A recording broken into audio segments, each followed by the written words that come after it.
Natal, sejumlah tempat wisata diserbu pengunjung.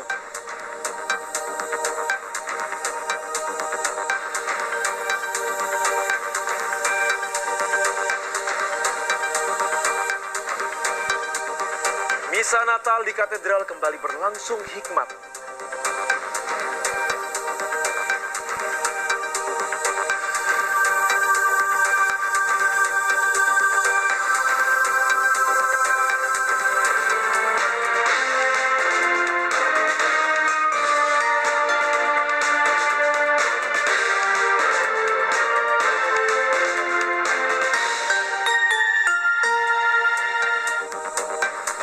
Selamat siang saudara, selamat hari Natal bagi Anda yang merayakan. Selain pelaksanaan ibadah Natal yang sudah berlangsung secara tatap muka 100%, kami juga akan menghadirkan informasi lainnya.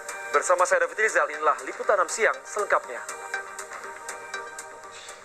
Anda saudara yang memilih untuk mudik ke kampung halaman atau berlibur ke tempat wisata harus selalu waspada dan hati-hati saat berkendara. Kecelakaan beruntun yang melibatkan 3 kendaraan terekam kamera CCTV di Kudus, Jawa Tengah.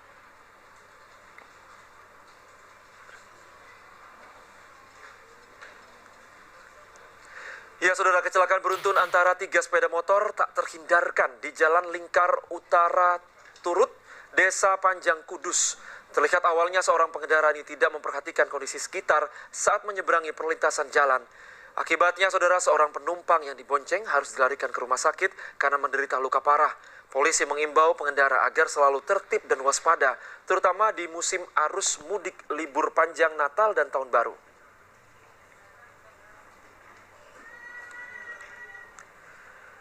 Ya, selain berhati-hati berkendara, saudara, bagi Anda yang berencana akan berwisata di libur Natal, harap bersabar karena sejumlah titik menuju ke kawasan wisata terpantau macet.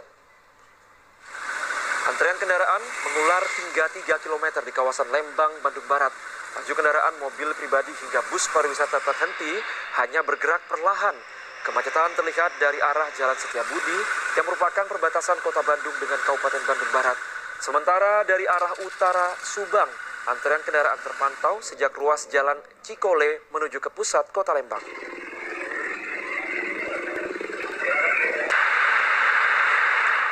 Libur Natal, sejumlah tempat wisata padat diserbu pengunjung. Seperti apa keramaiannya? Kita bergabung bersama rekan-rekan kami, ada Glenn di Lembang, kemudian ada Rama di Puncak, dan Mehdi di Jakarta. Kita ke Glenn Joshua terlebih dahulu di salah satu tempat wisata di Lembang.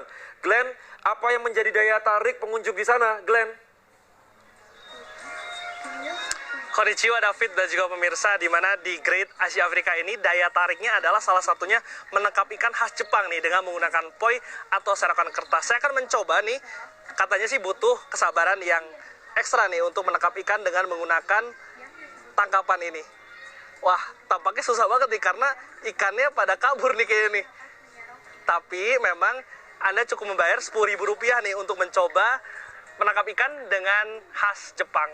Selain itu juga di sini Anda bisa melakukan banyak sekali foto di spot-spot yang disediakan, namun kurang rasanya kalau tidak mengenakan kimono seperti saya. Di mana Anda cukup membayar Rp100.000 per jam, Anda bisa menggunakan kimono ini dan juga berfoto-foto nih di bangunan-bangunan Jepang yang ada di lokasi ini. Tidak hanya Jepang saja, ada 9 area lain yang bisa Anda kunjungi di sini, mulai dari area China, lalu juga India dan juga Afrika. Di mana di lokasi-lokasi tersebut Anda bisa menemukan banyak sekali spot foto, kuliner, pengetahuan, dan juga bisa menyewa baju seperti ini dari negara masing-masing, mulai dari Rp50.000 sampai dengan Rp150.000 per jam. Untuk bisa masuk ke kawasan wisata Great Asia Afrika ini, Anda cukup membayar Rp50.000, di mana Rp50.000 tersebut Anda bisa tukarkan dengan makanan dan juga minuman. Menurut keterangan dari para pengelola, ini belum ada lonjakan pengunjung, David, karena saat ini masih di atas rata-rata, hanya ada sedikit kenaikan sekitar 10% dari biasanya 1.500 pengunjung. Pada Sabtu kemarin ini meningkat menjadi 1.600 pengunjung. Untuk lalu lintas sendiri memang kami pantau ini terjadi kepadatan, di mana kepolisian sendiri memberlakukan one way secara situasional bagi para pengendara yang hendak menuju kawasan Lembang dengan jalan utama. Untuk itu Anda dihimbau untuk bisa menggunakan alternatif lain seperti Jalan Sersan Bajuri dan juga Jalan Raya Puncut untuk bisa masuk ke wilayah Lembang, Jawa Barat. Untuk sementara demikian dari Lembang, Jawa Barat, kembali ke David Rizal di studio. Ya, terima kasih Glenn dari Jepang. Maksud saya dari Bandung. Nah, kalau dari Bandung tadi Glenn sudah pakai baju ala Jepang. Sekarang saya mau mengajak Anda ke kawasan wisata Puncak yang selalu ramai di akhir pekan. Ada Rama di salah satu tempat wisata di sana. Wah, Rama, ada keseruan apa nih? Rama pakai baju negara mana nih? Rama? Ya, sudah Mbak. Oke, terima kasih ya Mbak.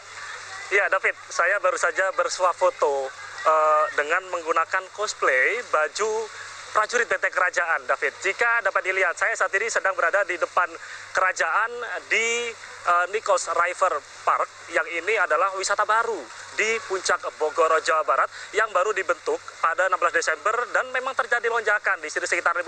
Artinya memang ini menjadi primadona baru dan di sini pengunjung bisa menikmati bagaimana sensasi berlibur di 4 negara, mulai dari Cina, Korea Selatan, Yunani, lalu di Jepang, dan yang paling menarik atensi daripada pengunjung adalah di sini nih, di tempat saat ini saya melaporkan, David. Ini adalah benteng kerajaan yang dibentuk memang banyak spot-spot instagramable bagi mereka atau bagi kalian yang memang senang berfoto-foto, senang bersuah foto dengan keluarga dan juga mengabadikan momen liburan. Di sini sangat cocok dan juga Anda bisa menyewa baju seperti yang saya gunakan ini, David.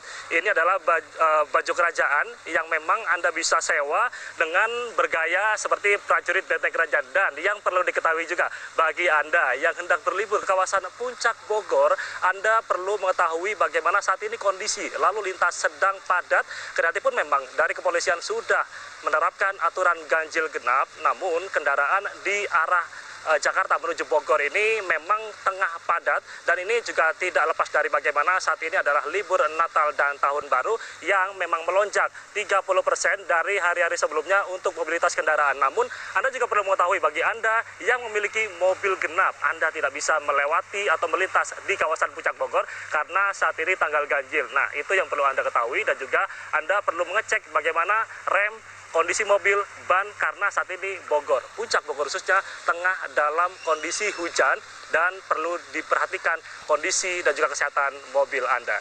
David, demikian yang dapat kami laporkan. Kami kembalikan ke Anda di studio. Ya, Rama melaporkan dari Puncak Bogor. Dan saudara, ternyata di ibu kota ini tempat wisata juga ramai diserbu pengunjung. Salah satunya Taman Mini Indonesia Indah. Kita ke sana, ada Mehdi. Mehdi, seperti apa keseruan liburan di sana, Mehdi? Ya, seru sekali. Sejak pagi tadi sudah lebih dari 14.000 pengunjung yang sudah masuk ke Taman Mini Indonesia Indah ini. Tentunya banyak sekali wahana yang bisa dicoba di Taman Mini ini, salah satunya di Science Center Indonesia. Dan saya dari tadi penasaran nih dengan ruang simulasi gempa. Ayo langsung kita coba aja gimana rasanya berada dalam ruangan simulasi gempa ini.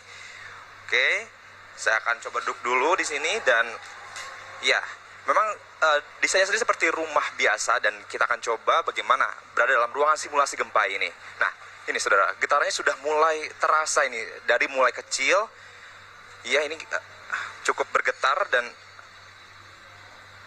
ini getarannya semakin besar dan boleh ditujukan ke sebelah kiri. Nah, ini dia adalah ruangan dalam kondisi simulasi gempa ini, dan banyak sekali barang-barang yang sudah bergoyangan yang menandakan bahwa memang kondisi yang benar-benar terjadi saat gempa bumi itu benar-benar terjadi dalam rumah kita. Dan di sini juga ada meja. Di sini tentunya diedukasi masyarakat untuk bisa menyelamatkan diri saat gempa itu terjadi. Dan ini masih berlangsung nih. Gempanya memang cukup bergoyang, dan tentunya tadi saya sudah merasakan dan cukup deg-degan sekali walaupun ini masih simulasi gitu. Tapi tadi kalau misalnya saya boleh jelaskan, di Taman Mini Indonesia Indah ini yang berbeda dibandingkan dengan sebelumnya adalah kini kendaraan tidak boleh lagi masuk ke dalam ruangan atau dalam wahana utama dari Taman Mini Indonesia Indah ini. Anda akan dipersilakan untuk parkir di tempat yang tadi disediakan, dan nantinya akan dijemput oleh kendaraan listrik yang sudah disediakan oleh pengelola dari TMII. Nah, yang menjadi salah satu kekurangan dari revitalisasi TMI ini adalah masih belum tersedianya shuttle bus yang memadai, sehingga tadi kami melihat banyak sekali para penumpang, para pengunjung yang memang harus menunggu begitu lama. Jadi pilihannya ada dua, ya, ini adalah menunggu dengan waktu yang lama atau harus berjalan kaki dari pintu masuk ke tempat-tempat yang diinginkan. Dan Taman Mini Indonesia Indah ini juga masih tiketnya masih sama, yakni 25.000 dan tentunya dibuka dari Senin sampai Minggu. Dan hari ini tentunya akan dibuka hingga sore hari nanti. Sementara demikian, kembali kepada Anda, David. Ya, Mehdi Hairasi melaporkan langsung dari TMI. Sebelumnya ada Rama dan juga Glenn. Terima kasih teman-teman, selamat bertugas. Menghindari penumpukan penumpang, banyak warga yang baru mudik Natal dan Tahun Baru ataupun berlibur di hari Natal hari ini. Sejak pagi hari, Terminal 3 Bandara Soekarno-Hatta, Tangerang masih terlihat ramai calon penumpang. Mereka yang baru berangkat hari ini kebanyakan adalah mahasiswa maupun pekerja yang baru mendapatkan libur serta memilih menghindari kepadatan penumpang. Pengelola Bandara Soekarno-Hatta mencatat tren peningkatan jumlah penumpang pesawat sudah terjadi pada Jumat dan Sabtu kemarin. Di musim libur Natal dan Tahun Baru kali ini, Bali masih jadi primadona tujuan wisata. Antrean kendaraan masuk ke kapal di Pelabuhan Ketapang Banyuwangi masih terlihat ramai.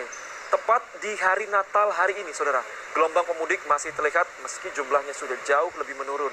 Sebagai langkah antisipasi kemacetan panjang, ASDP ini telah menyiagakan 48 kapalnya di dermaga Ketapang dan Gilimanuk.